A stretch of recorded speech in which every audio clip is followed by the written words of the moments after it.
دیکھیے شرعی طور پر وہ حلالہ جو کاروبار کے لیے کیا جائے، جو معاذ اللہ کانٹریکٹ پر کیا جائے، اس پر سید عالم صلی اللہ تعالیٰ علیہ وسلم نے لعنت فرمائی۔ یہ تو ایک مجبوری ہے کہ اگر عورت اپنے پچھلے شوہر کے پاس دوبارہ جانا چاہتی اور کوئی ہمدردی میں اس سے نکاح کر لے بغیر کانٹریکٹ، اور نکاح کرنے کے بعد پھر رحم کھا کر کے اسے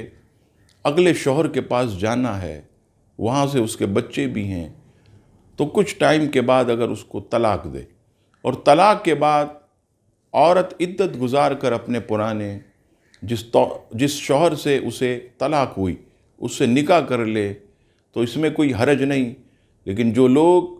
حلالے کو کاروبار بناتے ہیں تو یاد رکھیے گا یہ چیز ناجائز اور گناہ ہے، اس سے بچنا چاہیے، اور اس سے ہمارے دین کو بھی بہت نقصان پہنچتا ہے۔